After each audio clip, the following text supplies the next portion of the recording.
Hello, I'm Neil Kelly, Orange County's Registrar of Voters, and we want to talk to you today about the process of scanning our vote-by-mail ballots. This room has been set up over the last few days for that process, which we're going to start this coming Friday, May 25th. We'll start opening those ballots, preparing them for scanning, and then they'll come into this room for that scanning process, a secure room to scan those ballots. And first I want to take you over here and we're going to talk to Christian Tran. Christian is one of our scanner operators. And Christian, we do a lot of preparation ahead of time to prepare not only this room for security, but also the scanners to make sure they're maintained well. Yes. What's some of the things we've done to these scanners in preparation for them? Well, basically we did the PM on the scanner. Which is preventative maintenance. Right. We did everything. We replaced the roller and we make sure it's ready to scan the ballots. So real quick, let's talk about that roller issue, because that can be kind of troublesome for us. If those rollers get gummed up, then as these ballots are going through at a high rate of speed, they can jam. That's correct. So it's important to either replace those rollers or make sure they're maintained properly. Yes, that's correct. Yeah.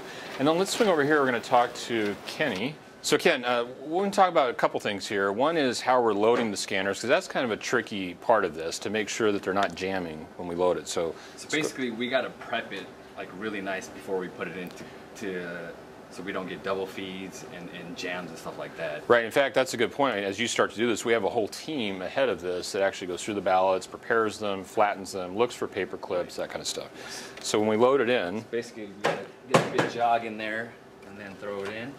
Now, what people don't understand is this is about the size of the stack that we're going to be able to scan on any given batch, and consider the fact that we're going to be doing about several 100,000 of these. So we're going to be scanning quite a few. The tricky thing about a two-page ballot is that they tend to double feed a lot. Right. We've got to watch out for that, because then we got to rescan the batch. Yep, that's a good point. And if it jams, all we do is we pull it out, open it here, clean the image guides, the lamps, the rollers, and one of the things that we have to make sure of, and I'm very picky about, as you know, is making sure this equipment's maintained properly, like we talked about, so that we don't have these things crop up when we're in that crunch time. Correct. Getting it scanned. So that gives you kind of an insight into scanning the ballots, which we're going to start here in just a few days. Thanks for joining us.